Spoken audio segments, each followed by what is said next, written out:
Welcome back, everybody, to the Fantasy Hockey Hacks podcast, a proud new member of the Heavy Hockey Network. I'm Devon Davidson, your host. With me, as always, Bruce Gunther. Hello. And joining us tonight, Tyler Holman. Hi, guys. What's going on, buddy? Lots going on. Okay. Hence why we didn't see you last week. Yeah, and I'm just reading the notes now, so all trained up. Par for the course. As a golf guy, par for the course, for sure. That's right. Yeah. That's right. I don't do that on the course, but here I do. But here you do. Yeah, exactly. Yeah. Throat's feeling better. You're not sick anymore, obviously. You can speak clearly.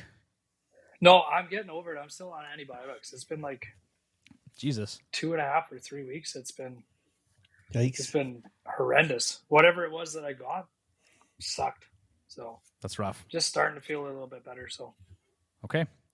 Well, when you've been dealing with some stuff, we got lots of new things going on here on the podcast. Episode 112.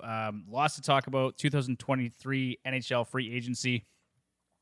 And an update for the podcast here. So, as you may have noticed just a couple of seconds ago, I did not say the Hockey Podcast Network, Bruce. I said Heavy Hockey Network. So we made some changes here. After 2 years with the Hockey Podcast Network, we just decided it was time for a change. So thank you to all the guys over at THPN, Isha, Dylan, Kyle, Neil, anyone from that network that joined us on the podcast or otherwise engaged with us. Thank you. We're leaving THPN on good terms and hope to continue collaborating with those guys as we move along.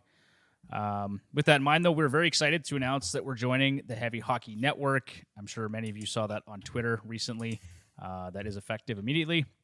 If you haven't visited their site, go check it out at heavyhockey.com.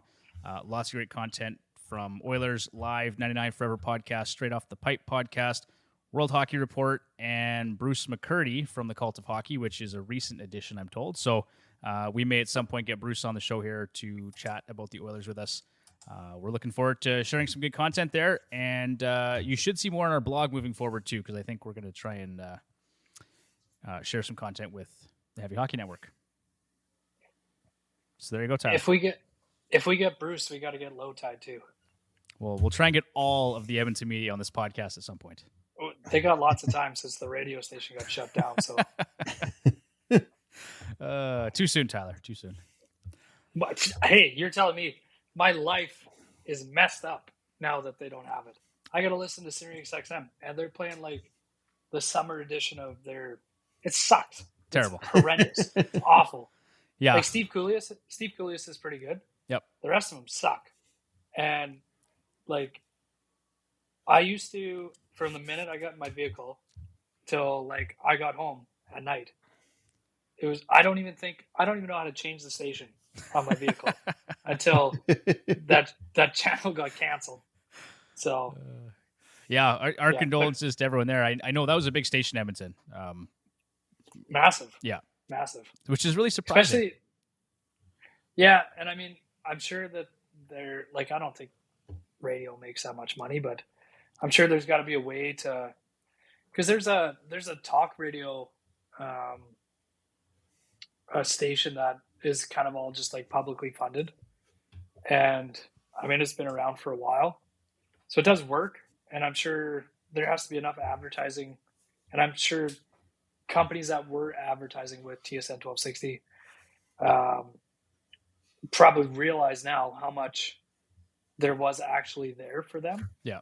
And maybe they put something together at some point. But to have no sports station in Edmonton with everything that we have here, it's pretty crazy to not have anybody talking about it. Yeah. Yeah, it's surprising. It's unfortunate. Yeah. So okay, well, on that note, tonight, like I said, we're going to talk about NHL Free Agency. We're going to go through, we'll get to John's list here shortly, but I wanted to go through trades and notable signings and then go through winners and losers for 2023 NHL Free Agency after the first few days. This is my opinion or a few of my opinions. You guys will have some different opinions. We'll get to it, and we'll go from there. So before we get too far along, Tyler, you may enjoy this, but this episode is brought to you by Flavor. Refine your palate with spirits from around the world. Sample and train your palate with curated tasting sets. Buy bottles at a discount and curate your home bar socialize, and learn together with other members. So visit flaviar.com/FHH today to save 10% when you sign up for a subscription. Lots of interesting spirits, whiskeys, all sorts What of was things. that? What was that website? One more time and just type it in here. Flaviar, that's FLAVIAR.com/FHH and take 10% off your subscription. Okay, perfect. Thank you. Go scope it out. Yeah, you're welcome. With that, let's move on to John's list here. Sans John again, which we don't like to do if we can avoid it, but he was on call tonight and couldn't be avoided. So for those of you that are new to the show, this is basically just John's shit list of players past and present, as well as interesting and current topics from around the hockey world. If you have any suggestions, please let us know. Send them in. Find us on Twitter and or Instagram at FHHacks. This week, Bruce, I'm going with select Montreal Canadiens fans for shitting all over an 18-year-old David Reinbacher who had obviously no control over being selected 5th overall in the draft.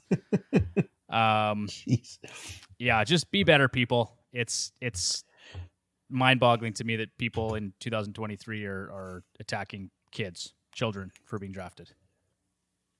It makes no sense to me why they do stuff like that. It's like, I think a lot of them wanted Michkov, right? But Michkov's 3 years away yet, at least, because he's under contract in the KHL, and I think Montreal wants to move a little faster than that now. But yeah, nothing wrong with Reinbacher other than Carey Price couldn't remember his name. Oh boy, that was hilarious. We could have put Carey Price on the list for that one, I think, but you could tell he felt sick the second it happened. Oh yeah. Yeah. Yep. Okay, and then John's pick in here is actually the Montreal Canadiens for not taking Michkov. So John may have been one of those fans actually heckling David Reinbacher. So, oh yikes, kid doesn't deserve it. Yeah, it's too bad. John would. and the thing is, it's unfortunate is if you've read any of the material out there from Elite Prospects or from Dauber Hockey and their prospect guide or prospect report, Reinbacher sort of projects to be like Mo Seider light is kind of some of the comparables that have been out there. So not a terrible option to have on your blue line. No, but not. I think with the 5th overall pick, though, you should take the best player that's there, and that still is Michkov at that point. Yeah, absolutely. Actually, he could have been taken earlier. He could have gone, as high as 3. I don't think it'll be 3 years before he comes either. But at the same time, it kind of sounded like he steered certain teams in the direction of taking him and not taking him. So yeah, spending an extra day in Philadelphia and going to Philadelphia, he didn't go to Montreal. Yeah, I mean, there's lots. They probably did. Like, if your option's Reinbacher, who is going to play there, or Michkov, who you're not sure is going to spend 3 years, or kind of use that to leverage going somewhere else, then you probably still took the best player there. So, yep, for sure.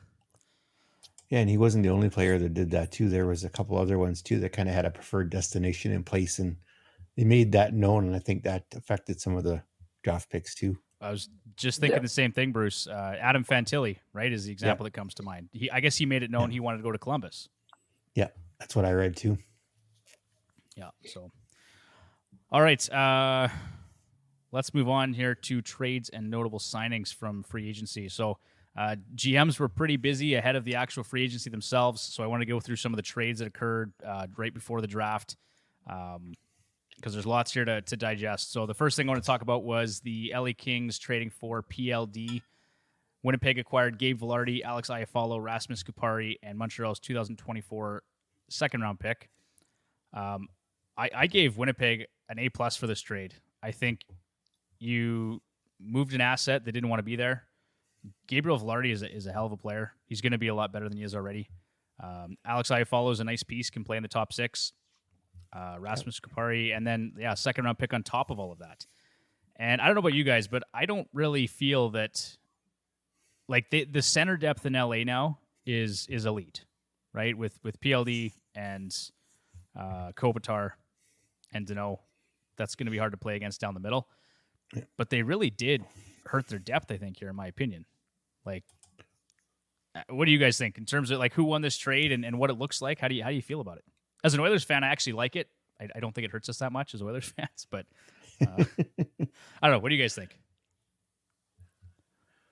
Actually, I think Winnipeg came out ahead on this. Actually, the way I look at it, Dubois plays well when he's interested. So LA's his newest toy, and is he going to do the same thing he's done in Columbus and Winnipeg after a couple of years? No, I don't like this place too much, so I want out, and that's kind of the impression I get on him. The good thing for LA is they've got Dubois signed long term, so if Kopitar does decide to retire at the end of this season, they've got someone to play center and to take his place, and will be a capable replacement. Yeah, but I think Winnipeg made out in spades getting what they did for Dubois, especially considering he didn't want to be there anymore. Yeah, I think Winnipeg did pretty good considering the situation. Dubois, like, I would want to have him on my team. The guy, even for like last offseason with his agent going and basically saying he wants to be in Montreal while he was still under contract, and then even this season kind of saying the same stuff all the way through, and then at the last minute realizing that Montreal's not going to give up what LA was going to, and then just signing 8 years there. Like, you don't actually have a direction. You just want something else. Yeah. So as a player, I hate him, but I mean, that is pretty good. That is pretty good depth. He is a pain in the ass to play against. He was when he was with Winnipeg. He was off and on when he was with Columbus when he cared. Yeah.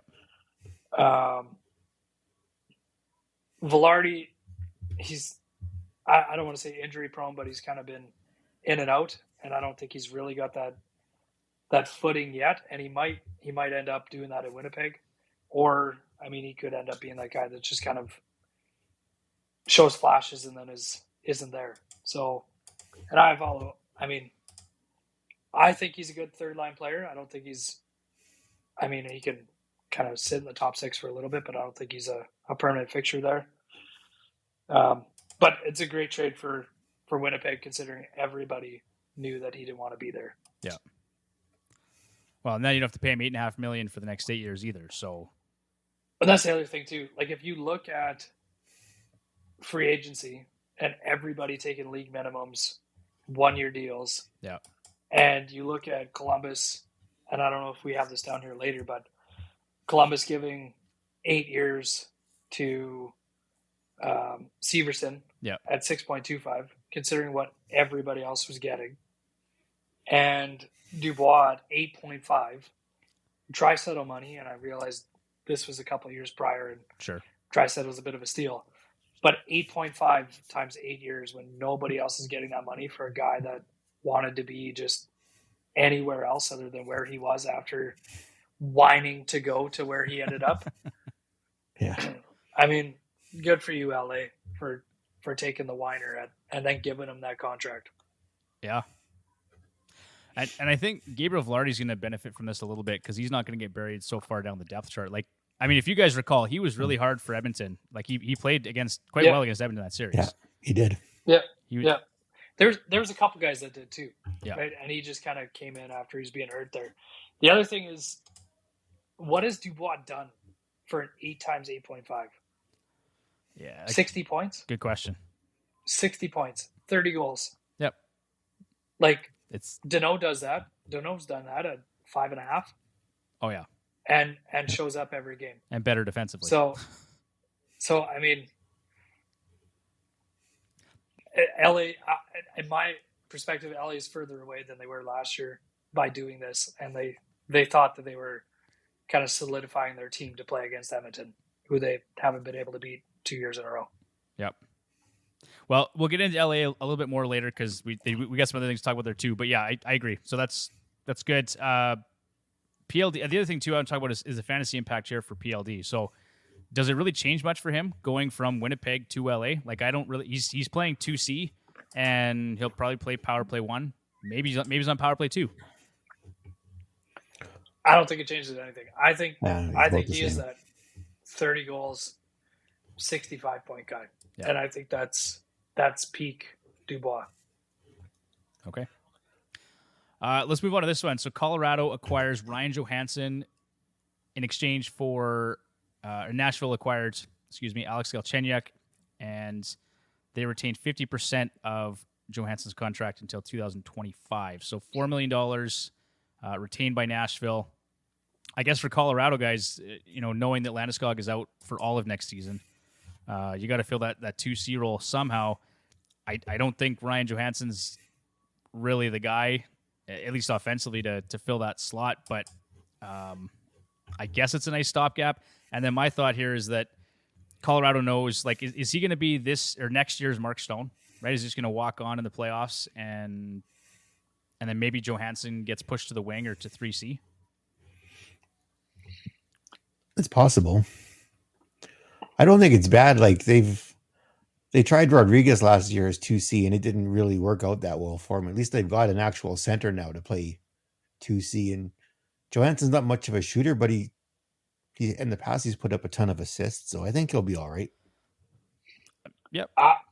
I think it's a good move for both teams. So to not have to buy him out, which Definitely. judging by everything they did after that, they fully, like, that was the next option if this wasn't going to happen. Yep. I think it's good for Colorado. You had Newhook, who you kind of gave the keys to 2C at the start of the year. He did absolutely nothing with it. Mm-hmm. I even drafted him with my last pick, thinking that he would do something, and he did nothing. And like Ryan Johansson's gonna do something at $4 million a year if he gets 40 points and he's a competent second line center. That's fine. That's great. Yeah, that's totally fine at $4 million. And I mean, you gave up Alex Galchenyuk, which is absolutely nothing. So no, I think I said the same thing. I gave Colorado a B- here and Nashville a B for shedding some salary. I think that's, but yeah. So I was going to talk about this later, and we probably still will. But for me, you shed that. Well, I'll wait. So they shed that cap space, but then what they do with it after is kind of it's interesting. It's weird. It's interesting. Weird. Okay, so let's move on here. Colorado acquired Ross Colton from Tampa Bay for a 2023 second-round pick. I know a couple of the guys, Nate being one from Apples and Ginos, is really high on Ross Colton for next year. I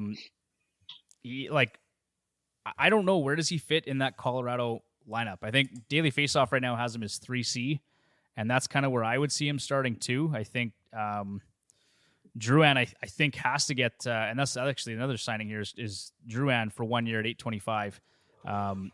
I think that's a nice gamble too, Tyler, because Drouin's got some chemistry from McKinnon back in their time in Halifax. I wonder if that's a position where Drouin can bounce back, and he's a guy that you can probably draft in the last few rounds in redraft leagues. Yeah, I think Colton probably is in that third line role, but I think he's good enough to kind of jump up there. Drouin, I mean, I don't care until he does something at this point. That's fair. That's a valid point. Show me something. Yeah, agreed.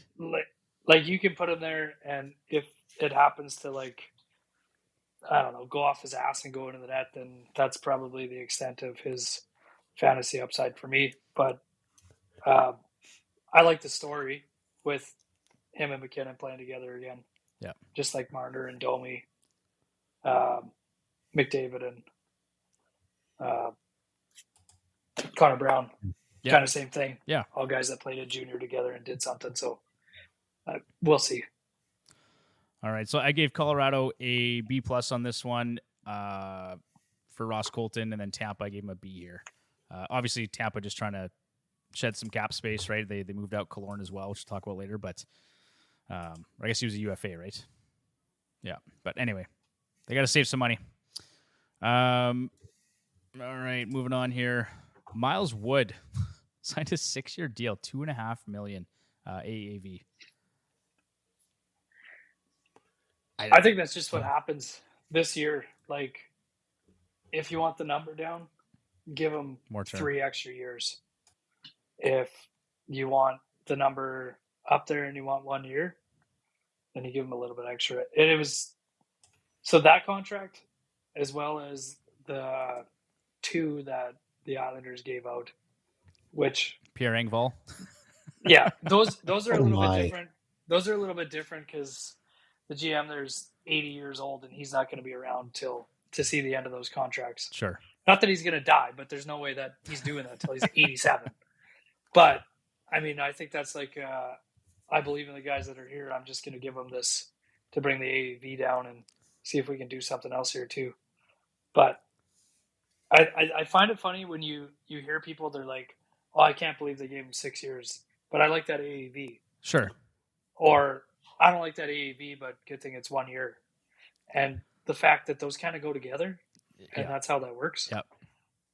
I think it's a good contract to get him at 2.5. He's going to be just as good as Rodriguez was last year for them. He has a couple more dimensions to his game than some of their depth players did. Yep. As well as Ross Colton adding that too. It's a nice bottom 6. Well, their whole top 9 now. Yeah. It looks significantly improved actually from what last year. So yeah. Okay. Next up, the Nashville buyout of Matt Duchene. So he had 3 years remaining at $8 million. So the buyout term is now 6 years. Nashville saves $5.4 million next season and $2.4 million the year after. The Preds have at least $8.8 million, so 10.5% of the cap in buyout and or retained salary over the next 2 seasons. So obviously Barry Trotz was not a fan of either of those contracts, Duchene or Johansson. I think that's probably fair. Most people weren't fans of them. Even after Duchene put up, was it 86 points and 40 goals or something?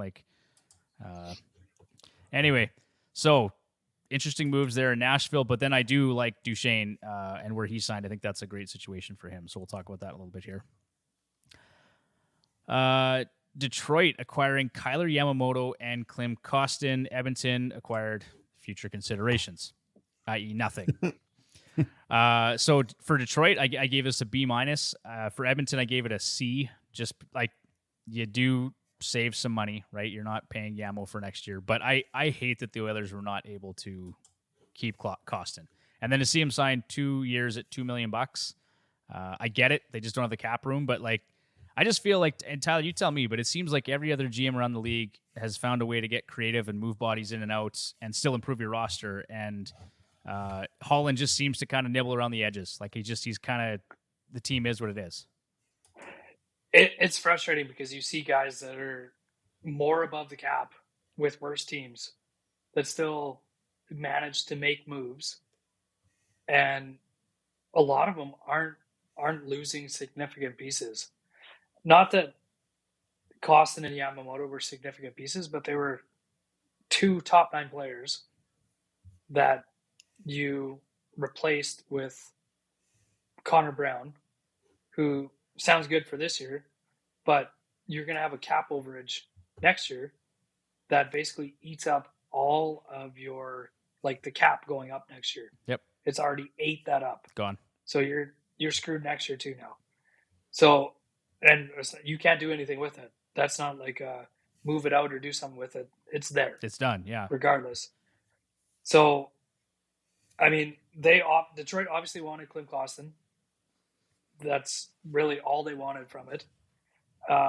Kostin should probably fire his agent because the whole I think he wanted to be in Edmonton. I don't think he wanted to go to Detroit. Yeah. And there's 0% chance he actually wanted to go back to Russia.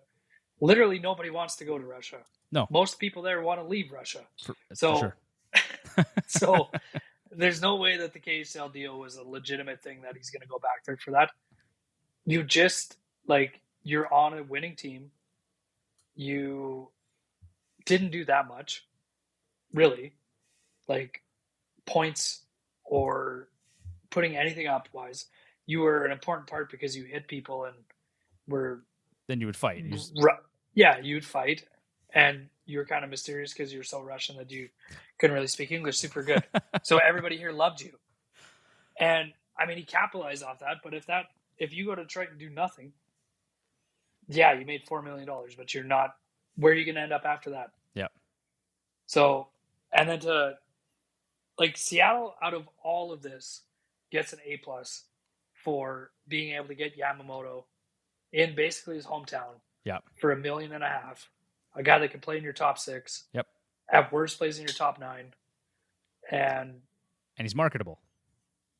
Right? Marketable, especially for them. Yeah. So yeah, Seattle wins out of all of this that happened. Yeah, I agree. So let's talk about Yamo for a second there. At $1.5 million for next season in Seattle, like you said, there's a spot for him probably in the top 6. Can he get back to 20 to 25 goals and maybe 50 or 55 points? Is that kind of the expectation? I think so. Yeah, I think so. And he's still, I believe he's still an RFA at the end of this contract. So Seattle still has his rights. Yeah. So, I mean, what's his qualifying offer going to be? 1.5 again? Like, yep. It's absolutely perfect for them. Yeah, I love it. The other thing too, just going back quick to Brown, I think we'll maybe talk about him more too. But I heard that the performance bonus was 10 games. Like that was. Is that true? Yeah. So it's all but guaranteed he's getting his $4 million. Like it was actually first reported that Connor Brown was signed for $4 million. It was TSN or one of them broke. They said, "Yeah, signs for $4 million." And I was like, "What the fuck just happened?" Because we don't have $4 million to give him. Yeah. So that was interesting. But yeah, and that's the most frustrating part is I understand you have to do that to be able to maximize what the team could do this year. But any cap jump, there's not every other team is going to take advantage of it except Edmonton because you've already ate it up. Yeah, it sounds like it could go up by as much as $8 million next year, though. So there is that chance that maybe, right? But I'm not holding my breath. There's not that many teams, though, that have ate up $4 million of that next year, though. No, they've definitely put themselves in a worse position, but yeah, we'll see. Okay, let's move on from that. Let's go to Chicago, who acquired Taylor Hall and Nick Foligno from Boston for Ian Mitchell and Alec Regula. I really like this trade for Chicago, not so much the Nick Foligno part, but bringing in Taylor Hall to probably play alongside Connor Bedard and Lucas Reichel. So all of a sudden, I'm quite interested actually in Taylor Hall for next season. For Boston, I gave him a C just for clearing some cap space. The unfortunate thing about this is that they traded Hall to clear cap space for Bertuzzi, who then didn't sign with them anyway, and now they're left without Hall and without Bertuzzi, and that lineup in Boston right now looks pretty awful, especially when you consider that Bergeron and Krejci are probably both retiring. Yep. Yeah, they don't look good. I really thought that Ryan O'Reilly would be a perfect fit in Boston. Yeah. Especially given what he signed for in Nashville. Even if Bergeron decided to come back for 1 year, you have Bergeron, O'Reilly. Like, yep. That's just as good as what they had last year. And now they have nothing. So, I mean, I think this is good for Chicago. Taylor Hall pretty much secures that they're going to get the first overall pick next year too. And well played. Nick Foligno is a good character guy to have on a team that's complete shit. I was actually surprised when I like Chicago, some of the moves that they made, like even Corey Perry, obviously you're completely overpaying these guys for 1 year to come and play there. But if you're going to bring in somebody like Bedard, this is something that like when the Oilers drafted Hall, that they should have done. Like, if you're that shitty, bring in good character guys, give them too much money, and, like, surround them with, even if they're not going to be top 6 players that can still play, but are also character people. Yeah. Yeah, they're going to be good mentors for these young players, right? So you've got well, even Tyler Johnson, right? He's won a couple cups there. Like, he's an older player now. He can mentor some of these young guys. So, and then you've got some good pieces here in Connor Bedard and Lucas Reichel, and you've got Frank Nazar still coming and Kevin Korchinski. Like, in 5 years' time, Chicago is going to be on another one of those dynasty runs.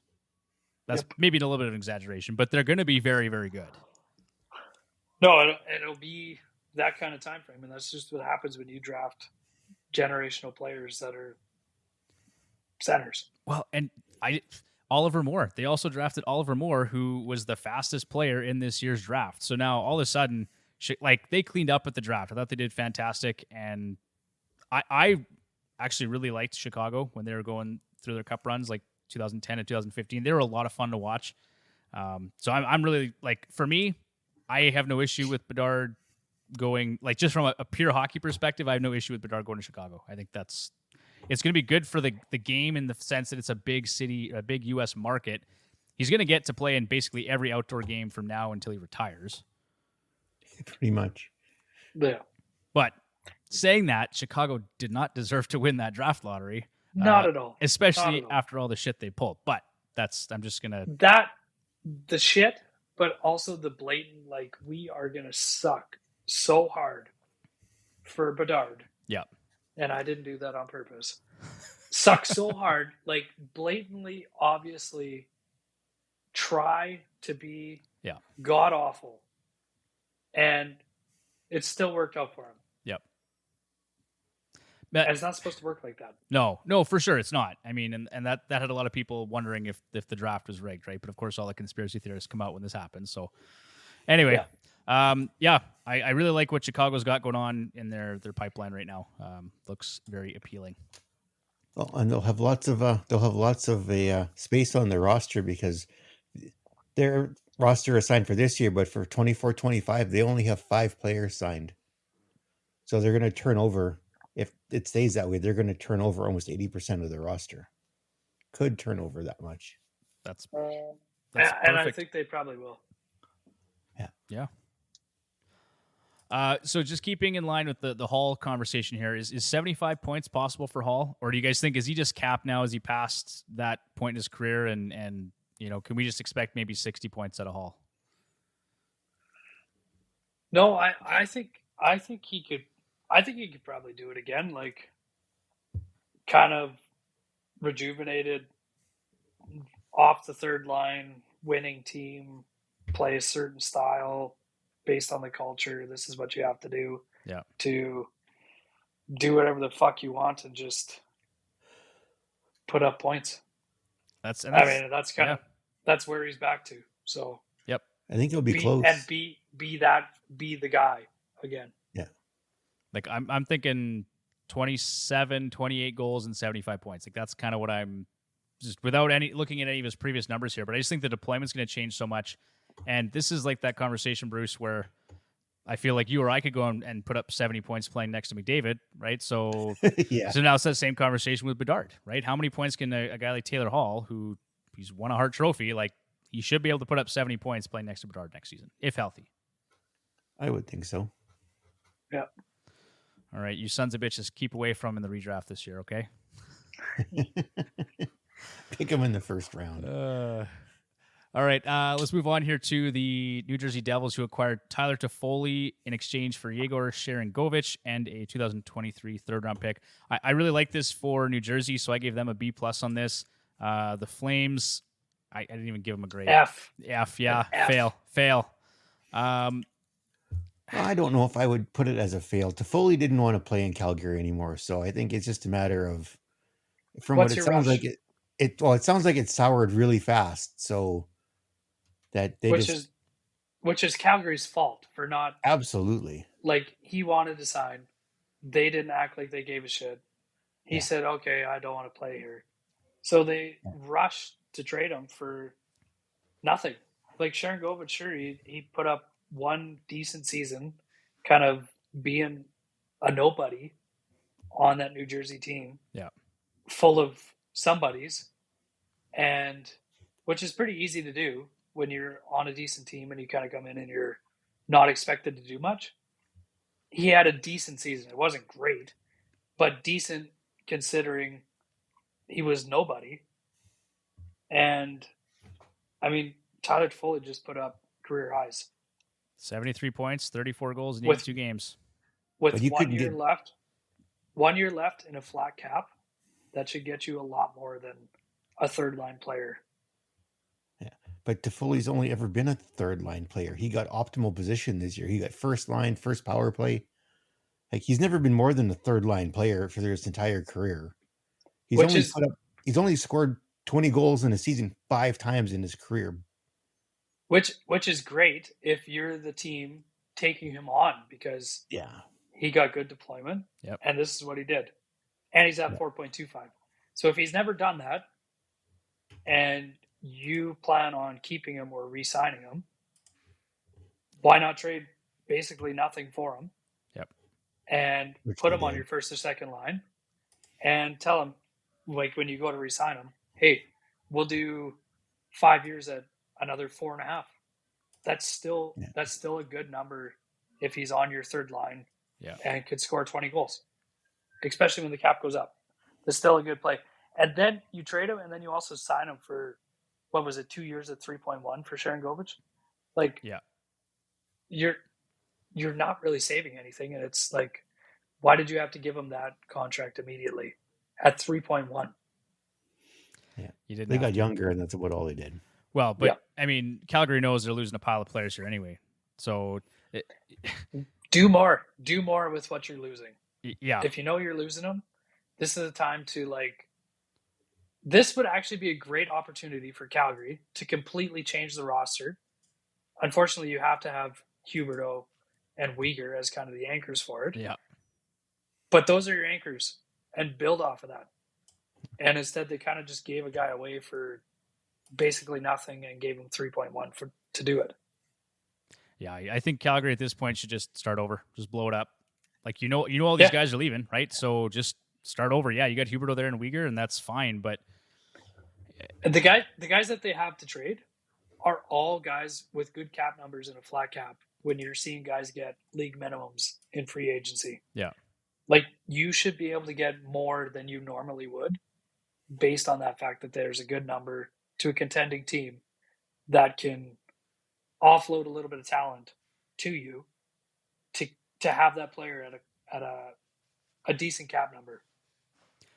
I really like Toffoli. Like when this came out that he wanted a trade right away, and I actually talked about it on the podcast last week too, but I said, wouldn't you try and do Yamo plus some combination of picks to try and get Toffoli? Like I don't know if it could have worked, but I thought that was a good fit for Edmonton to try and replace Yamo with. But we get Connor Brown, so that's cool, I guess. All right, let's move on here. St. Louis acquired Kevin Hayes from Philadelphia for a 2024 sixth-round pick. So for St. Louis, I gave this a B. I think that works out well for them. Kevin Hayes kind of adds to their depth a little bit. He'll probably play third-line center. Philly, I gave this a B+, just because they're shedding salary. I think his contract 3 more years remaining at $7.14 million. So that gives them some cap flexibility. They retain 50% of that, though. Oh, do they not? They may have. I must have missed that then. Yeah, I think they did. Okay, I can tell you in a second. Please correct me. I thought the trade was weird. St. Louis seems so adamant about getting Kevin Hayes. Yeah, and he's a good player, but it's just kind of weird what they're doing. They're just gonna come back. Yeah, you got 3 first-round picks, which I really don't think works out too good for any team. Like, look at Boston when they had 3 first-round picks. Oh boy, they ended up with basically nothing out of it. I really don't think it's not a good recipe. Like, take 2 of those first-round picks and trade them even to the next year or something. Yeah, but I think they're just kind of still. I don't think they're any better because they did that. You don't think St. Louis is any better? I don't think St. Louis is any better with that trade. I don't think it hurts them at all. I think Kevin Hayes fills out their bottom or their top 9 here. Like, from a fantasy perspective, Hayes isn't really going to benefit from this. Like, he had top power play deployment basically in Philadelphia. So this probably hurts him more than anything. But I think their overall team depth, this doesn't hurt St. Louis at all. But for me, like, what are they doing? Where's St. Louis headed, right? That's what I mean. I don't think it hurts them at all, but I don't think it really does anything to kind of move the needle for them. Yeah, that's fair, I guess. Anybody they want to move has all got no trade clauses, so they can't move them anyway. Yeah, it sounds like St. Louis too. That's the other thing, and I don't know if you're going to talk about this later, but like trying to trade Krug and him not waiving his no move. Oh, I know I didn't have that in here, but that's hilarious, actually. It is hilarious because they lost Pietrangelo, who ended up going on to win the Cup with Vegas. Yep. Because they would not give him a no move clause. So they're like, okay, we won't do this. This is the hill we're going to die on. Yeah. We're going to bring in somebody else as a free agent. And they gave that guy a no movement clause and then tried to trade him. Yeah. That's I still think, Krug was a panic signing for St. Louis after they lost Peter Angelo. well, but why? Like I never. That was a head scratcher for me too, Tyler. I did not understand that because that was the summer following their Stanley Cup win, was it not? Yeah. So he wins you a cup. He's the captain of your team, and then you don't give him the no move, and then you give it to Krug. Like it didn't make any sense. Zero. I fully support, and basically the same contract. Yeah, that they were talking about. I fully support Krug in telling them to fly kite. Like, which player wants to go to Philadelphia right now?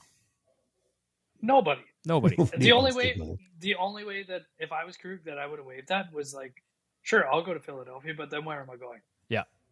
Yep. Yeah. I'll wait for that. Yep. You tell me where I'm going after that. I'm not even going to stop in Philadelphia.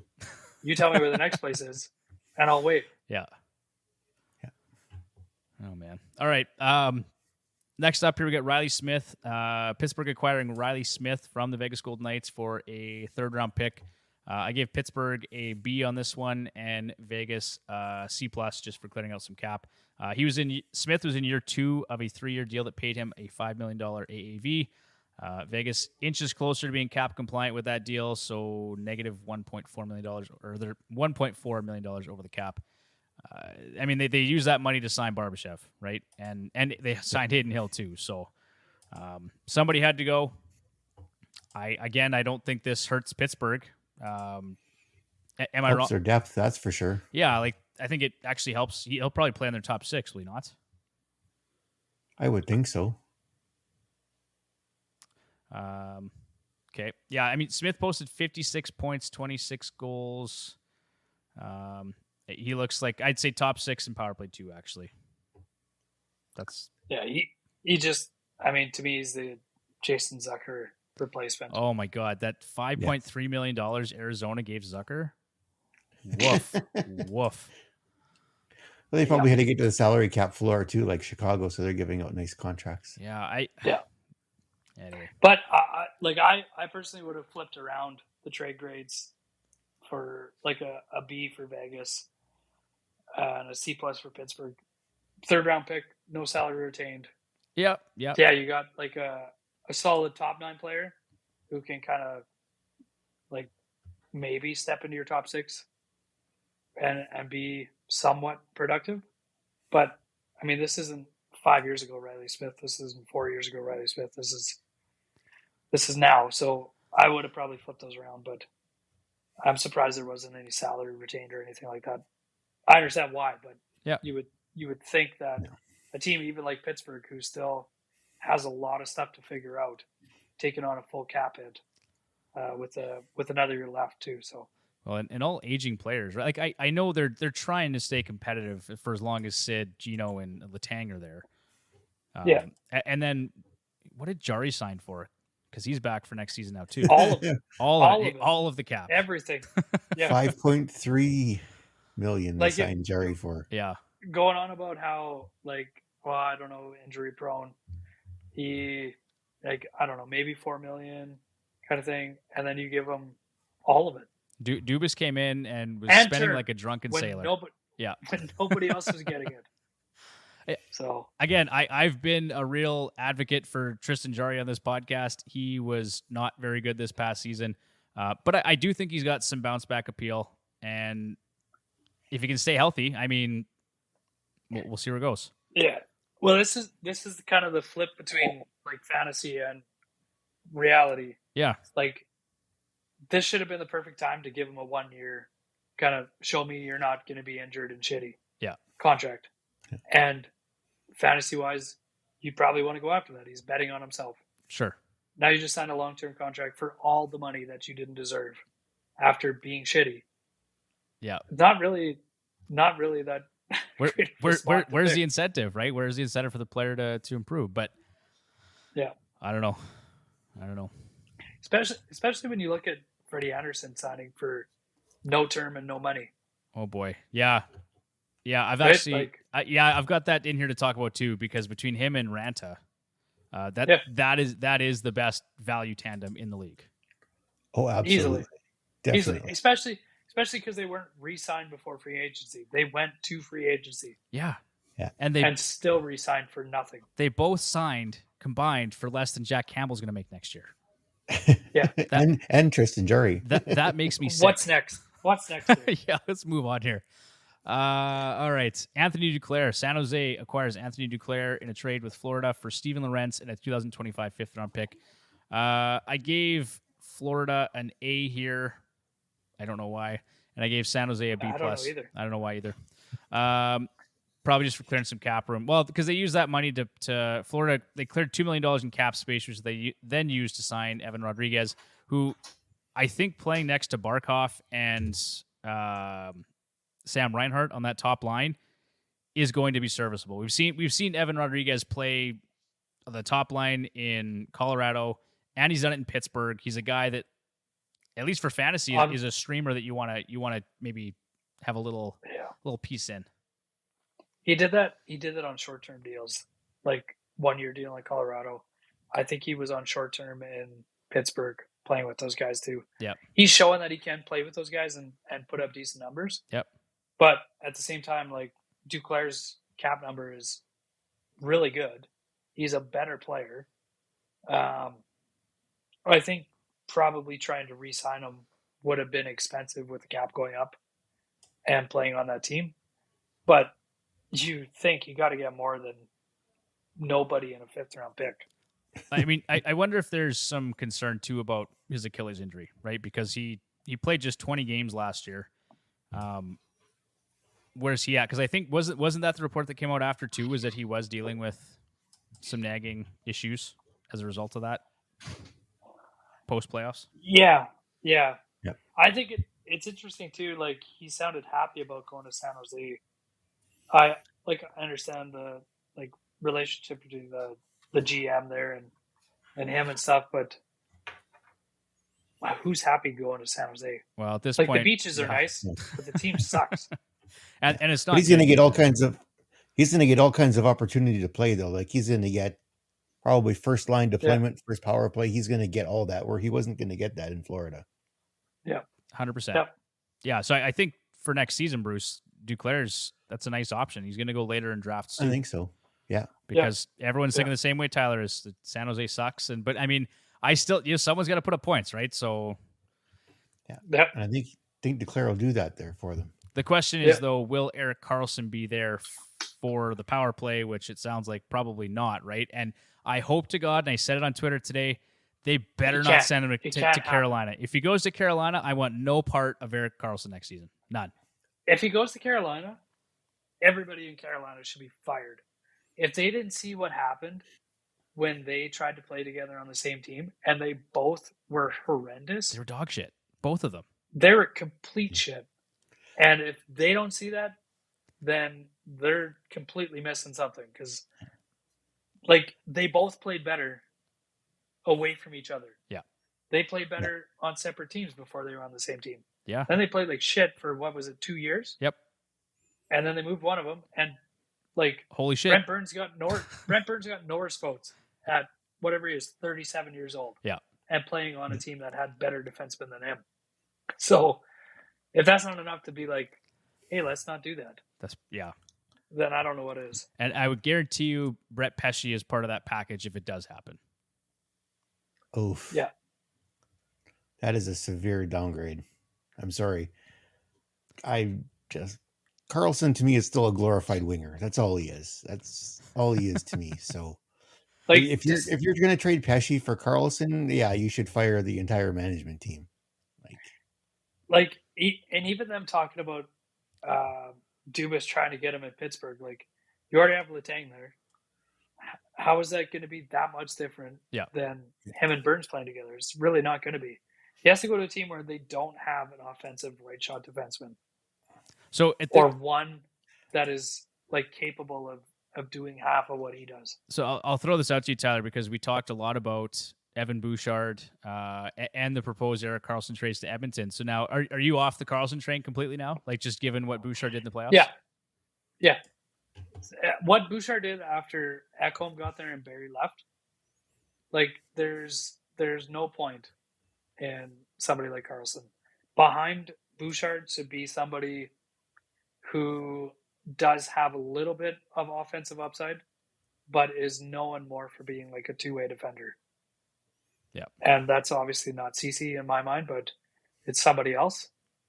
And that's who should play behind him. You're not going to throw out Karlsson because you don't need it. Like, you need somebody who can break out the puck. Yep. And kind of stop stuff in transition. And beyond that, you don't have to do much else. Okay. Let's move on here. We got the Devils, who signed Timo Meier to 8 years, $8.8 million. 40-goal season with San Jose and New Jersey last year. 4.2 shots on goal per game in each of his last 2 years. How high are we drafting Timo Meier? I think that top six in Jersey is stacked, and that shot volume is almost unheard of. I drafted him pretty high. So if you look at that contract compared to Dubois, I would take this. Like, I'd take that any day. Yeah. Over Dubois, even if Dubois plays center. Totally. I'd much rather have Timo Meier. 1,000% for fantasy purposes and for reality. Yeah.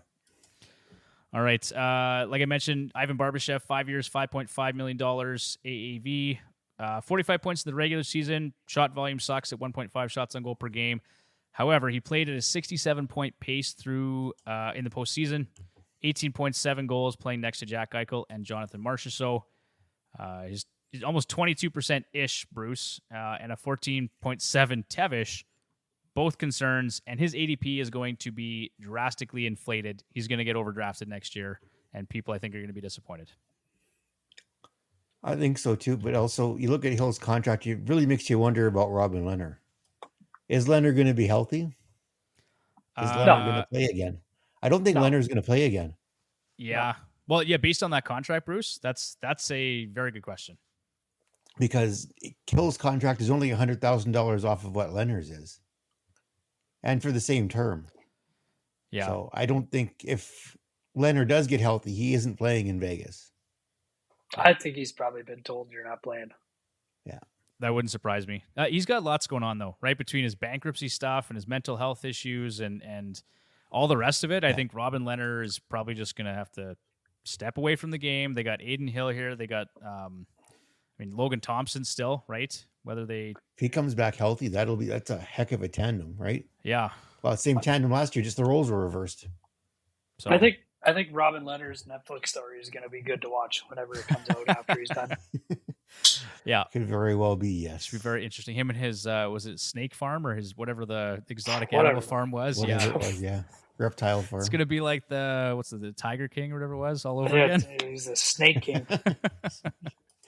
He's probably crazy enough that it would actually be worth watching. I'm sure, 100%. Unsigned UFAs at this point: Patrick Kane, Vladdy Tarasenko, Bergeron, who he says is probably going to retire, Thomas Tatar, Maxime Comtois, Jonathan Toews, Oscar Sundqvist, Dennis Gurianov, Pius Suter, and Matt Dumba. Tyler and Bruce, which one of those guys are you most interested in right now for fantasy, and where do you think they'll go? For me, fantasy-wise, probably Tarasenko.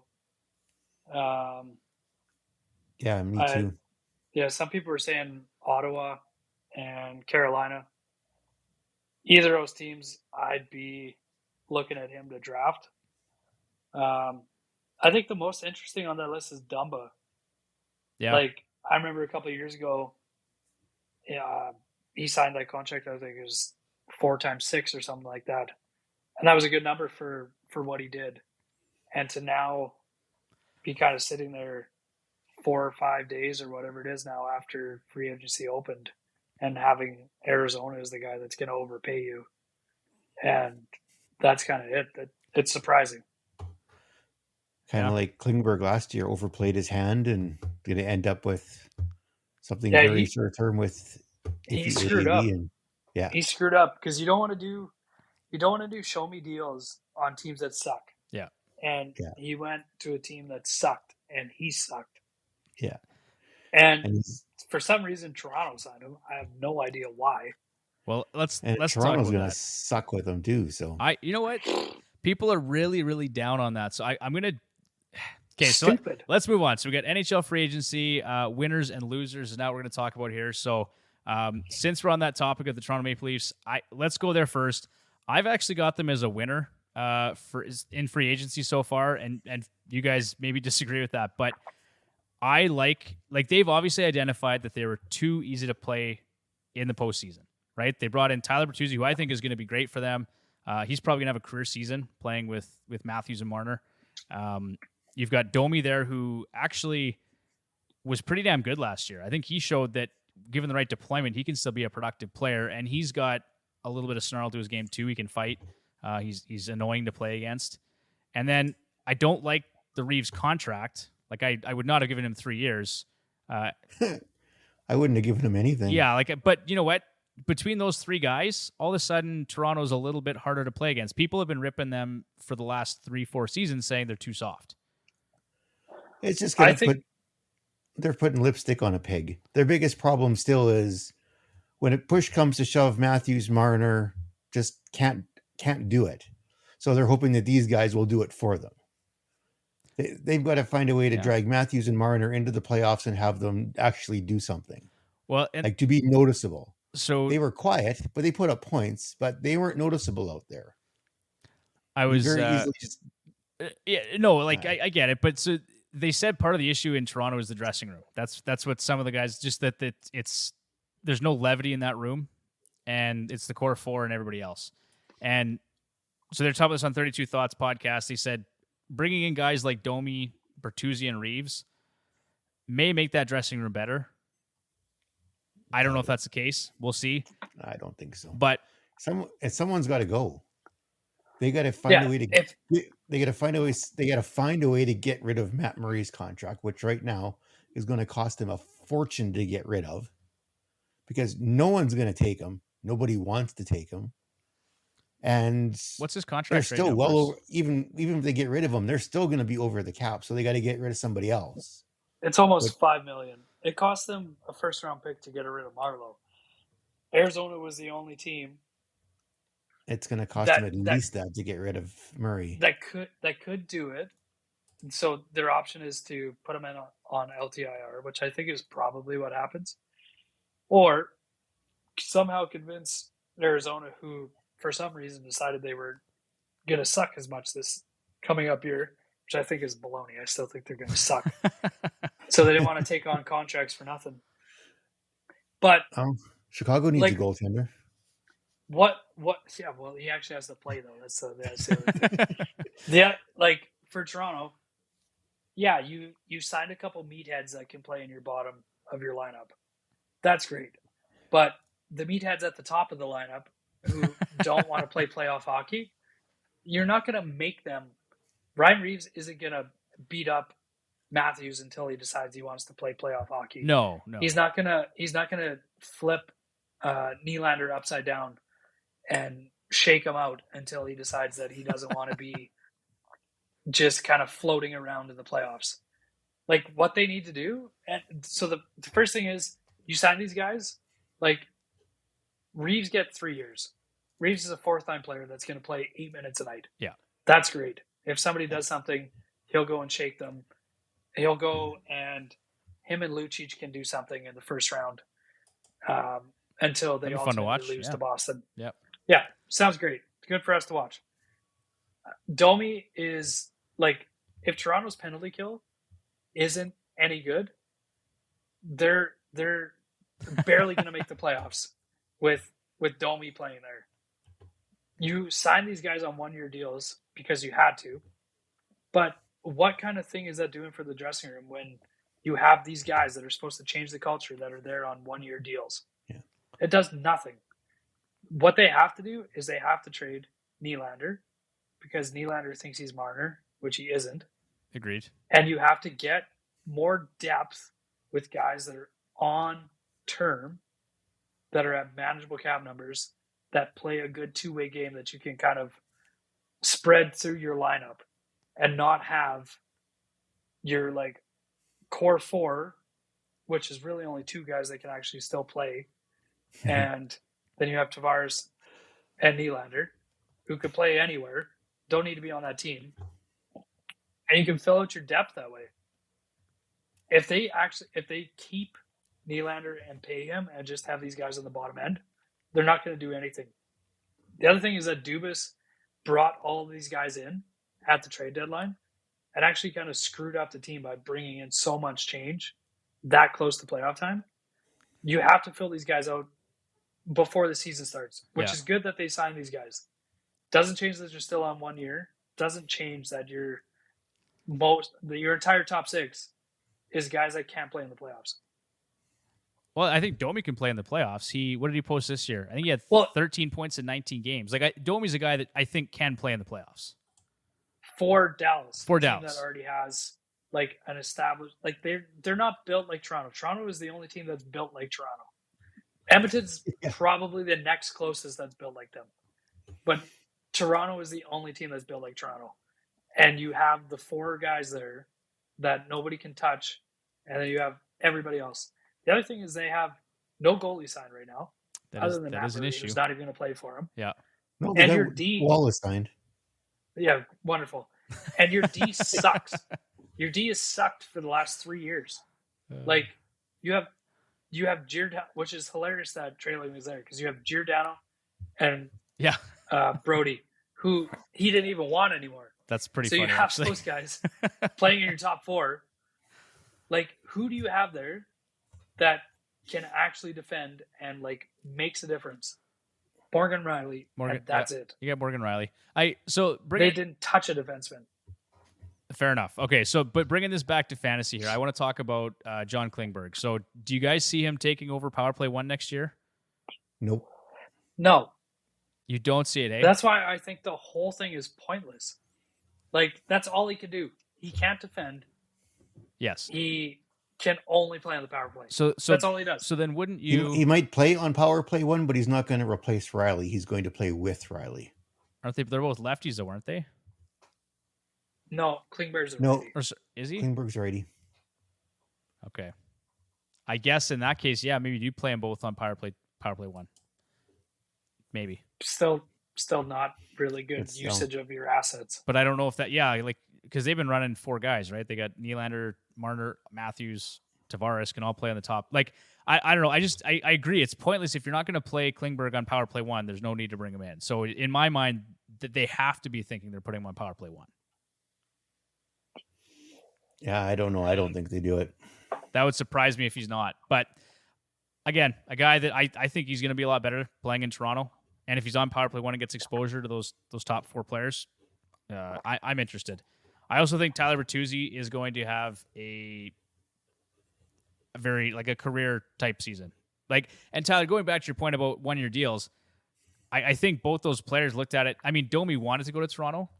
Bertuzzi, player-wise, on the player side of it, makes complete sense to do it. Yeah. There's not, like, if you're Tyler Bertuzzi, you go to Toronto where everybody is soft and can't play physically. Yep. And you're in Toronto. Yep. Like, that is the perfect place. Like, you're already, even if there's other guys that can play physical, and you go to Toronto on a 1 year deal, hoping to sign a 6 or 8 year deal after the season, it is the perfect place.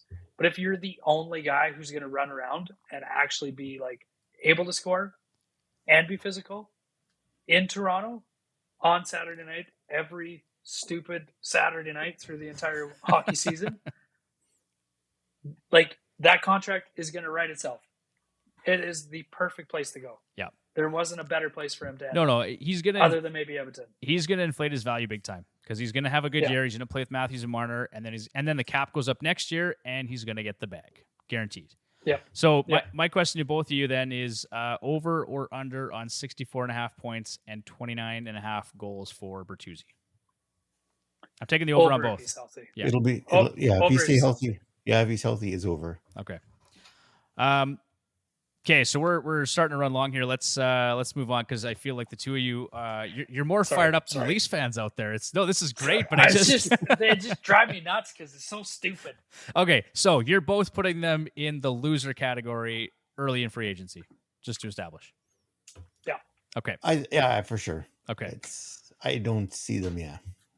All right. I actually like the moves they made. I think that nobody else seems to, but I think they're going to be interesting to watch next year. So let's see what happens. For the players themselves, it was a good move. For the team, not so much. Okay. The goaltending, yeah, definitely still an issue. Let's move on to the Carolina Hurricanes. I've got them as another winner here for the free agency period here. Michael Bunting, 3 years, $4.5 million. I don't think it's terrible. Dmitry Orlov is a great ad for them, 2 years at $7.75. We talked about the goaltending, the great value all around there. Kochetkov, Bruce, you and I were both kind of after him a lot last year, and he's going to be just hanging out in the AHL, I guess, for the next at least year. Yeah, looks like they've set that up for him to play back up next year, right, or tandem next year. Yeah, they're going to give him another year in the AHL, and because Anderson's is usually hurt at least once or twice a season, so they're going to need someone there. Yeah, Ranta's played well, so they're going to give him a chance to season for another year. He'll spend some time in the NHL this season too, and then next year he'll come out. He'll basically come in, and you might even see Anderson be his backup. Yeah, who knows? But yeah, could happen. I think worst case scenario, Ranta for him. Worst case scenario is he ends up in the AHL and Kochetkov is playing behind Anderson, and I think it's probably based on the fact that.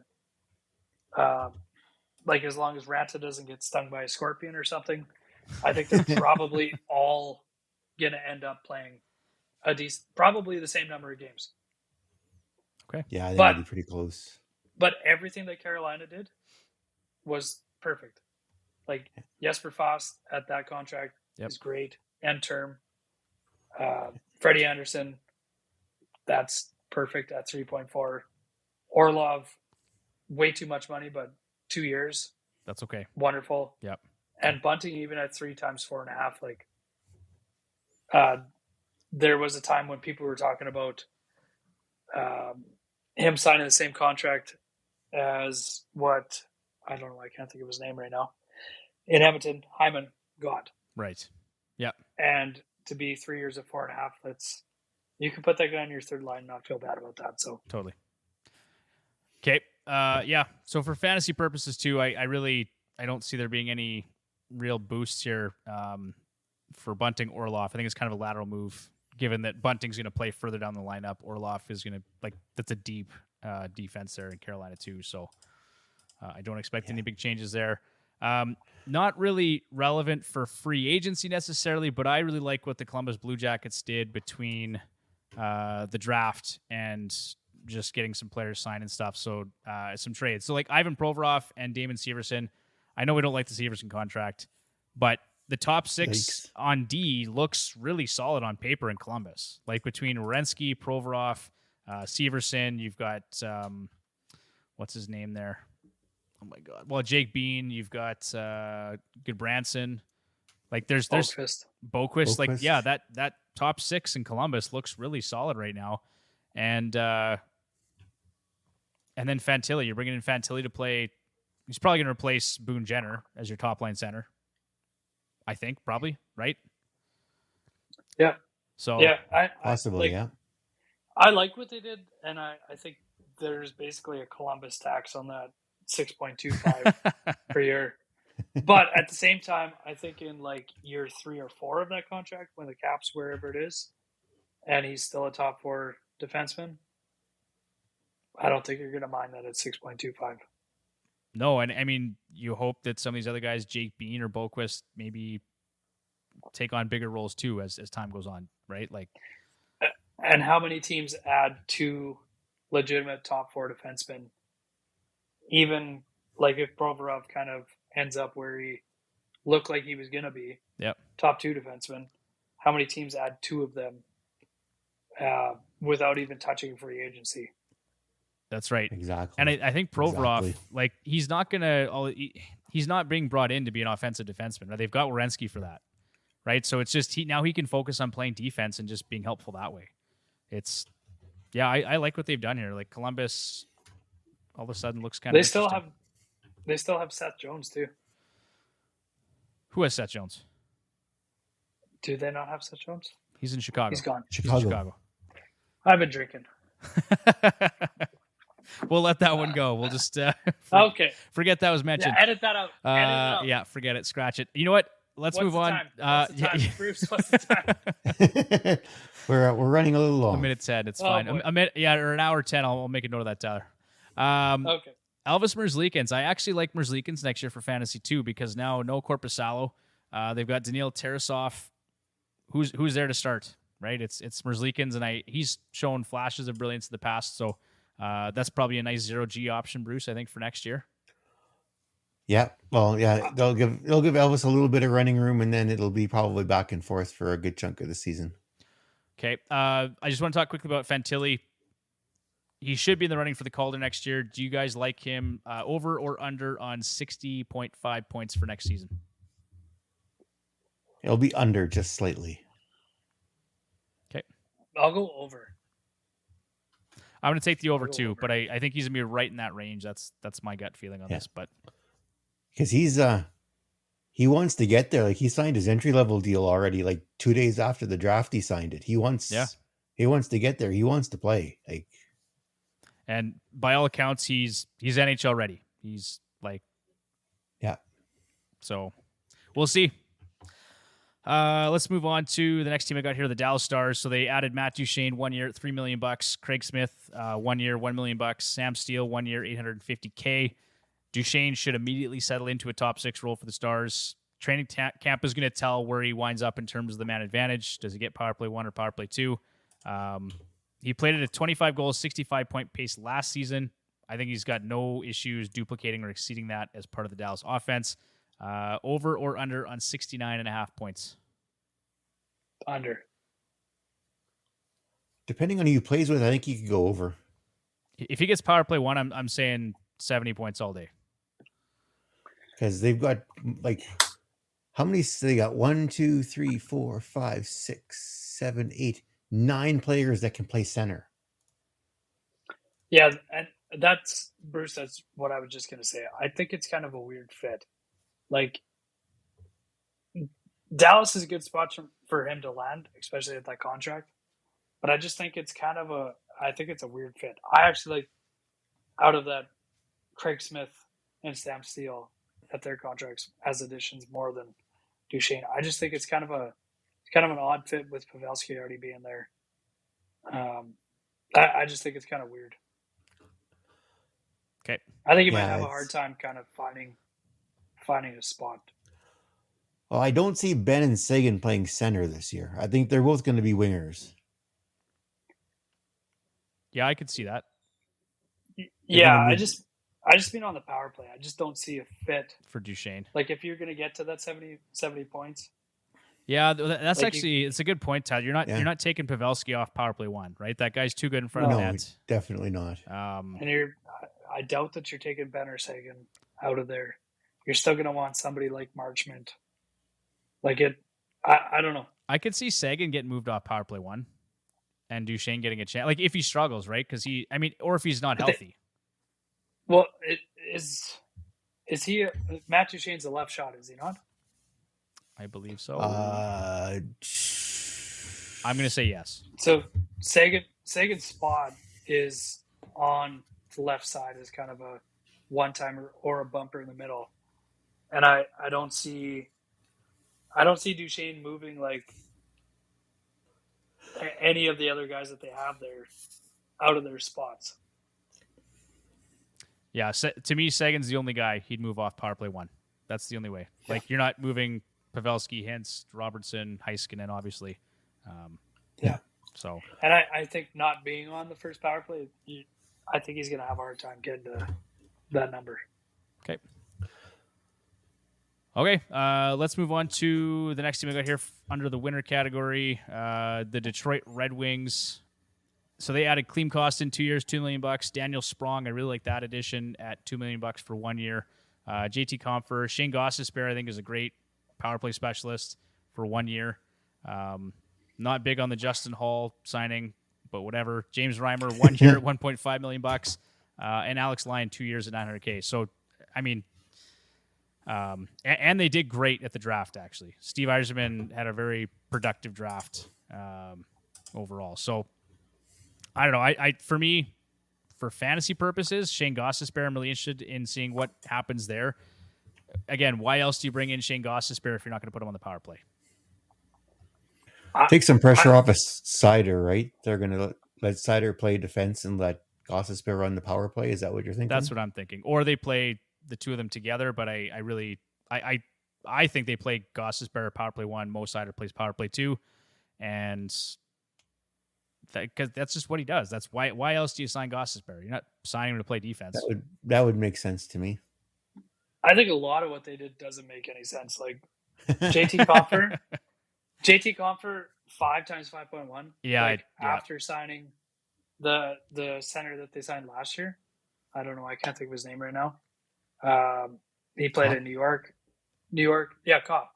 Yeah. After signing him for too much money for too long, like those are guys that like you want to trade for to play on your third line, not sign as a free agent at $5 million plus to play. I don't know where. Like that's weird. Daniel Sprong. Yeah, that's okay. $2 million, I think, is still too much money for him. Well, but he's a very effective 5-on-5 player. Like in minimal ice time in Seattle last year, he had 45 points or something. Like ridiculous. But look at the team that they already had. Sure, Detroit. Sure, and then look at all the guys that they signed. But Sprong, and then where does he fit? Sprong could replace a guy like Kubalik on that top line. Like they. I think anyway, depending on how it goes, right? There's no reason you couldn't swap Sprong and Kubalik. All of a sudden, you've got Sprong for fantasy playing next to Raymond and Larkin. I mean, that's appealing. Yeah, but this past year was Sprong's first year actually producing anything. There's a reason why he's bounced around to, I think this is team number 4 now. Yeah, he's had a tough time sticking. Whatever he is, 24 years old. Costing it, that's good. Justin Hall, absolutely horrendous after signing. Yeah. I don't remember what his name is again. What's his name from last year that played for Montreal for Sherratt? too much money? Yeah, Sherratt for too much money for too long. Yeah. Like some of the Yzerplan is kind of the Yzerplan. Like to me, he was like the smartest guy in the league. And now it's like, why are you signing these guys? They don't have to. Like none of these guys are going to make them more competitive than they were last year. None of these guys move the needle. And you signed a lot of these guys that don't move the needle for term and a decent chunk of money. And I know they have all the money in the world right now. Yeah. But they could have made different moves that would have made them more competitive. Sure. But I look at a guy like Klim Kostin. I think he was underutilized in Edmonton. Like I think he showed absolutely. There's more there to give. So I like the Kostin signing. The Yamo thing is a little bit weird that you signed. Like obviously you're just after Kostin, right? So I won't beat that one to death. But I like this Sprong signing. Yeah, JT Compher, that's a head scratcher. Gostisbehere for a year, I like that one. And even Alex Lyon just as some insurance and goal. I think because he showed he can play too. So the other thing is like you can wait one more year. This free agency class sucked. Why not wait one more year instead of giving out term and money to guys that what are they going to do with Kopp and him like next year? I don't know. That's a good question. Yeah. Okay, let's move on to I thought this one I struggled with it, but I'm putting the Oilers as winners because they did get Connor Brown at $775 this season. Beyond that, they did nothing, right? So like the only thing I really like is that Connor Brown could do something. But I also tweeted out, I said, if the Oilers' big move this year is signing a 29-year-old winger with an ACL injury, we're probably in a bit of trouble. Maple Leafs West. it's basically what it's going to boil down to this year. Maple Leafs West. Except the Maple Leafs East actually did stuff. Not that it was good stuff, but they did stuff. Yeah. This year, yeah. Oilers still need to defend, and they haven't Address that. done anything but better to get themselves to defend better. I think they're really Out sorry. of all of that, I probably like Drake Kajula the best. Yeah, to me, he's going to play And some it's not games. a lot that they did. Yeah, he's going to play He's some gonna play games. some games. Yep. He's best friends with Connor, which is something because he was real sad when they let him go. And like he could play on the fourth line. He could play on the third line a little bit. Yep.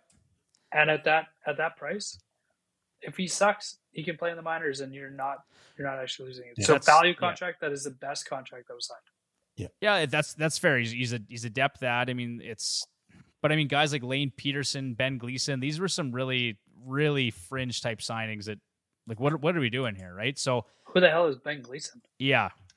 Like I said, I'm only giving them a win because they were a little bit creative with the signing on Brown, and Connor was able to recruit him basically for $775 this year.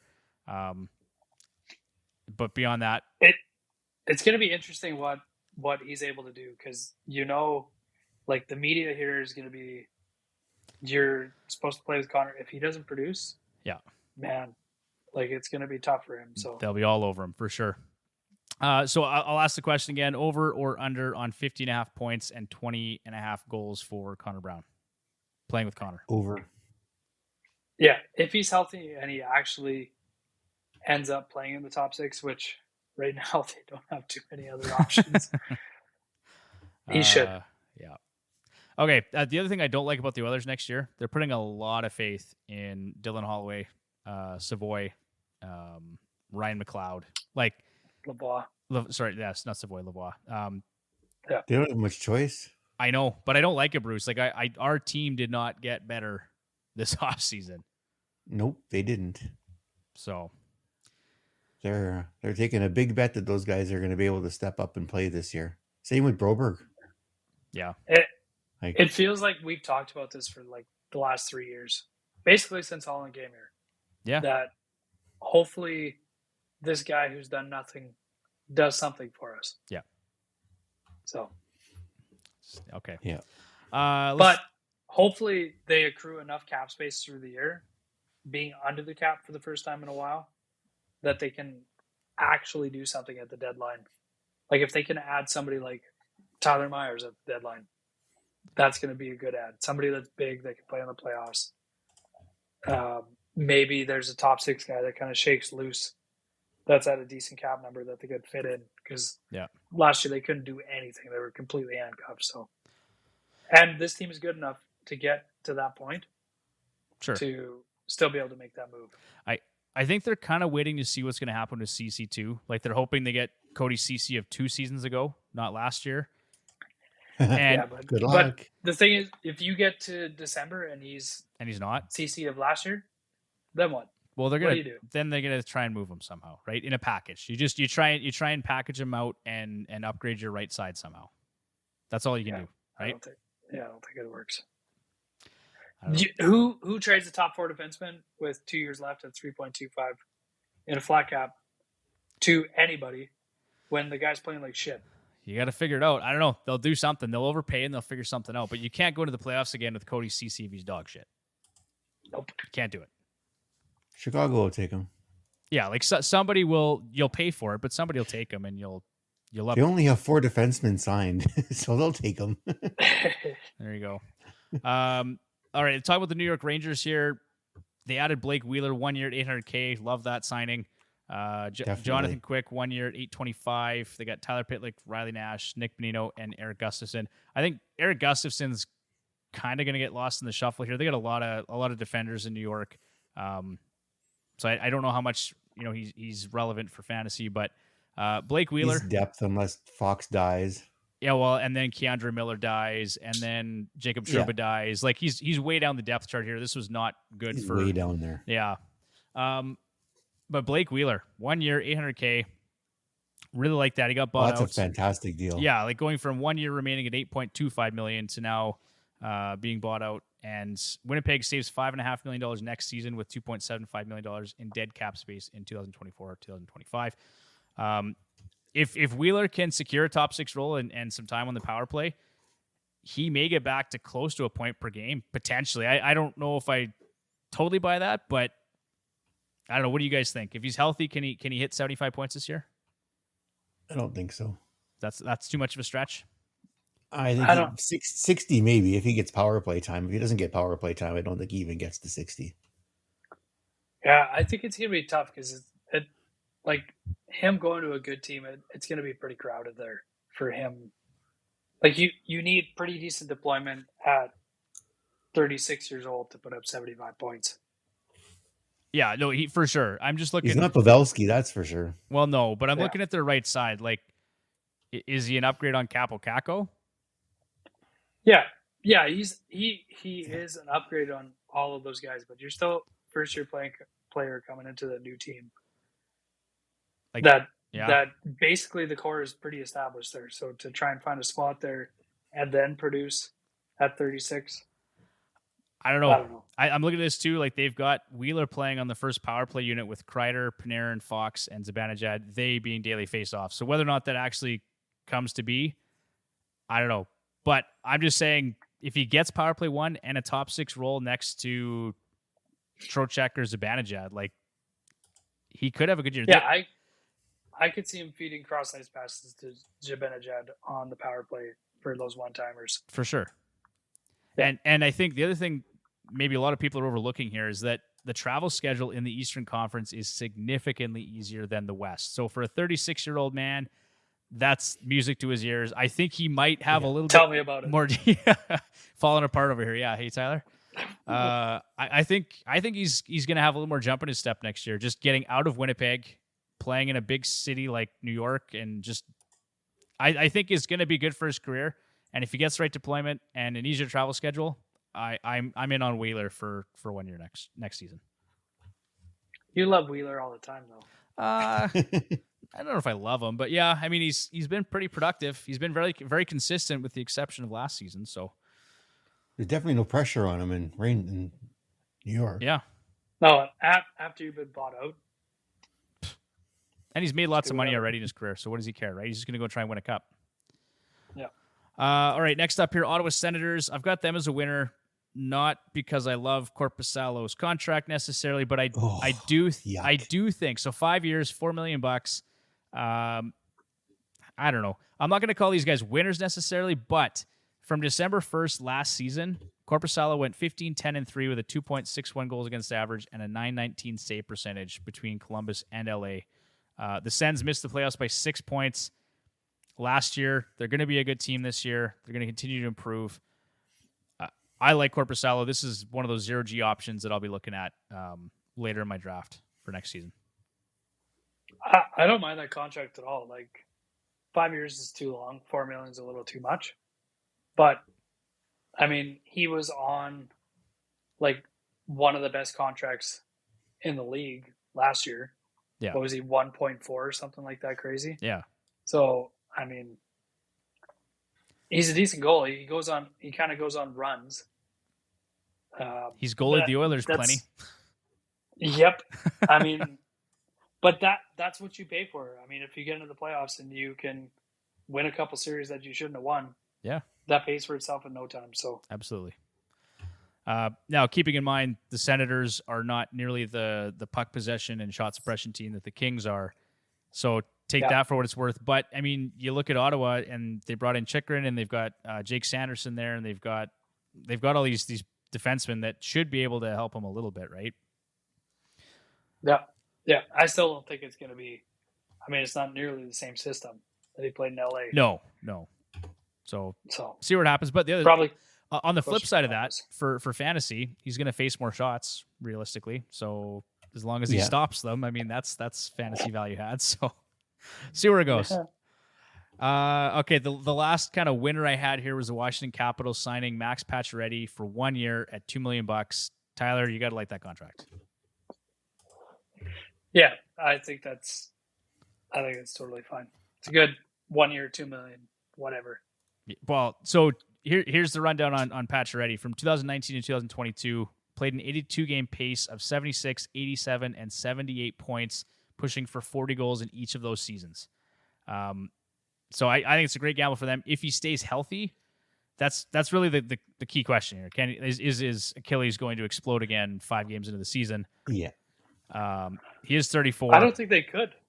I think they've exploded all. Like, I think they're done now. There's nothing left to There's explode. no more explode. There's nothing left to explode. So It's just a piece of metal now. But the thing is, Yeah. for fantasy, I think his ADP is going to be depressed big time, right? Like a lot of people are going to have injury concerns, obviously, about this player. But Yeah. you get him late in the draft, and the upside is potentially 75 points and 40 goals if he stays healthy. Because he's going to get power play one time, he's going to play top 6. So, all right, and then let's rip through our early losers. I've got Anaheim, Boston, Calgary, LA, and Nashville. So let's start here with Anaheim. The Killorn contract, 4 years at $6.25 million. Oh, jeez. Yuck. Can you say cap floor? Yeah. He posted a career best 65 points and 28 goals with the Tampa Bay Lightning. Obviously not going to be the case in Anaheim, even with some of their great young players. He is going to get good deployment, top 6 in power play 1, potentially. But there's some underlying numbers that suggest he's got some regression coming. So not really big on Killorn for next year. Radko Gudas, other than being a hit monster, not really a lot to offer there in Anaheim next year. So do you guys like the over or under on 59.5 points for Killorn in Anaheim? Under. I think it's going to be under. Both terrible contracts, term and money. Agreed. And Anaheim still hasn't hit the cap floor yet. They're still 6.2 million below the cap floor. Okay. Gross. Yeah, gross. So they have to give. Well, they've got to sign. Well, they got to sign Zegras, so that'll pretty much take care of that. Zegras, Drysdale, and Troy Terry. So yeah, that'll put him back in the. That'll put him well above the cap floor when those 3 guys are signed. All right. Let's move on to the Boston Bruins here. So they added James Van Riemsdyk, 1 year, $1 million. I actually love that contract, and I think JVR can be effective for them next year. For fantasy, could be a sleeper. Really, the expectations are pretty low for that guy next year. Morgan Geekie, 2 years, $2 million. Like that signing. Milan Lucic. This is now the second team that's traded Hall for Lucic. Is that? Oh God! Kevin Shattenkirk. Neither of them worked out very good. Neither of them worked out very good. Yeah, Kevin Shattenkirk, 1 year, $1 million. So again, I actually like all of these moves. If you had Bergeron and Krejci still, right? These are great, but they don't like. Look, without them, the term and the dollars are great on all of these, right? Like these are actually really nice little pieces of business here. The problem is this team is definitely not any better. Like no Bertuzzi, no Orlov, no Hall, probably no Bergeron, no Krejci. Like this team is going to be significantly worse next season, in my opinion. And I know it feels like deja vu because we said that last year based on all their injuries, they weren't going to win. They were going to make the playoffs and they won 65 games. But this is a different team this year. Yeah. I mean, that was like a incredible season, like a record-setting season that they had. They were obviously going to be worse. They're going to be much worse if the team continues like this. Much, much worse. All right. Anything else to add to the Bruins? No, let's get to the Flames. Yeah. All right, let's get to the Flames. You know what? It's actually a very short bit of information here. So they added Osterley, Colton Poolman, Martin Papasil, and Dryden Hunt. Like they actually managed to be so much worse than Edmonton, even in terms of their acquisitions. Is awesome. Yeah, which is awesome. So fantasy impact, and they're still none. Going to lose 0 more guys. They're still going to lose more guys on top of this. Yeah. So the Heritage Classic, Tyler, is going to be dog shit in terms of the actual game. Hopefully the prices come down. Yeah, if you're going, you let me know. We'll make a thing of it. Yeah. Okay. Yeah. All right. And Bruce, you too. We're doing it. We'll talk about it off air. Okay. The Kings, I guess we kind of already touched on this one. Cam Talbot, 1 year, $1 million.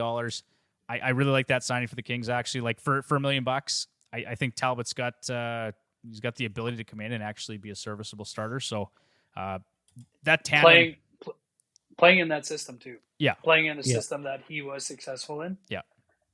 The same system, probably.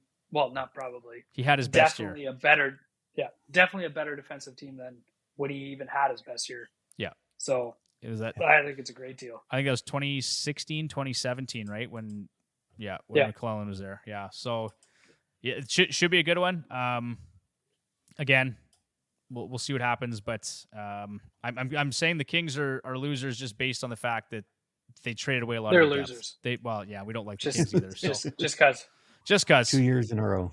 Just losers. What else do we got here? Nashville. Why are they so weird? Nashville. Yeah. It's So weird. okay, we Everything they did we was talked about that lots. Yeah. The fact that you cleared the cap space for Duchesne and for Johansson, and then you use that on Ryan O'Reilly, Gustav Nyquist, Cody Glass, Luke Shen. I would have been fine with them just saying, you know what, we're gonna kind of tear things down here. But I don't know what to make of this. I don't know what to say. Like I know that I've read stuff about like the culture and whatever. So you get rid of Johansson and Duchesne. That makes sense. It doesn't make sense what you paid to get rid of both of them. But then you bring in Ryan O'Reilly, which I'm shocked that he signed for 4 years, which is like midterm. It's a decent amount of term at 4.5, which is basically nothing for him. How is there not a better team out there that could have signed him for 1 year at even more money? And he could have probably got another 5-year contract out of that after. And Luke Shen, like, a little bit too much money. Good, I guess, to bring in for the culture, but like, it's just weird because the stuff that you got rid of to kind of start your retool or rebuild, you just kind of replaced it all with guys with decent term and decent money. It's kind of it's all kind of weird.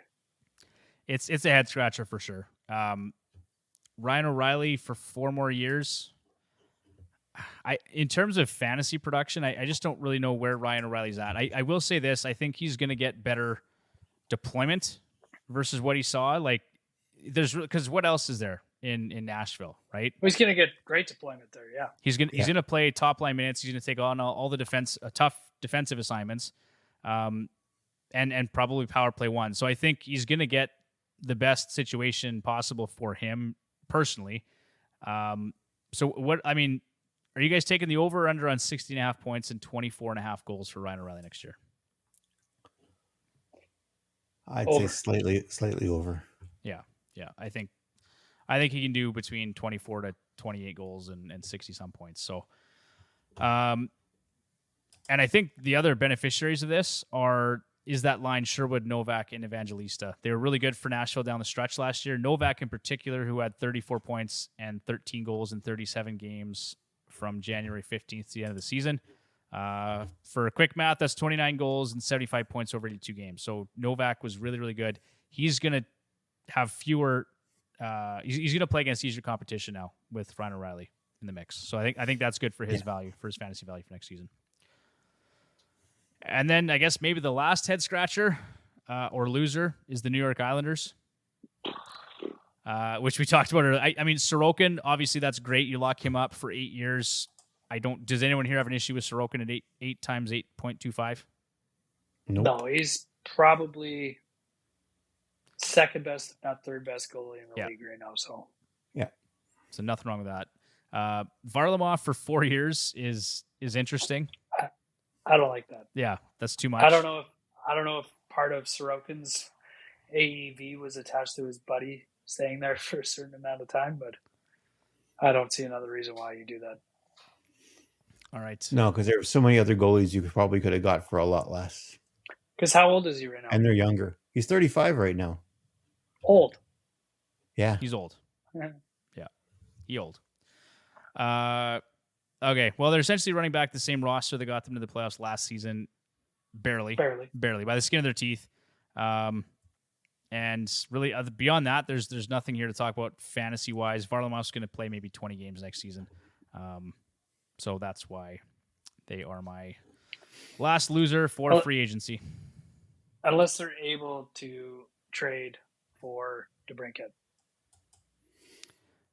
If they can find a way to bring DeBrincat in, that would be a big boost for them.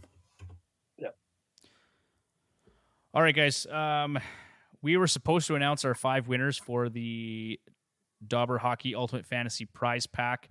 I'm going to pick those 5 winners after we get off. I didn't anticipate this podcast running for almost an hour and 45 minutes. So sorry about that. So no, that's hey. You know what? There's been lots of good conversation here. So my apologies.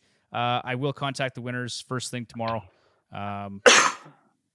So my apologies if you listened this long expecting to hear an announcement. My bad.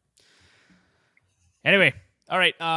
Next week we're going to be talking about our top 10 potential breakouts for 2023, 2024. We're going to bring on my buddy Ryan Black, who may be even more into fantasy than the three of us. Has a lot of knowledge about prospects. He's big into Dynasty.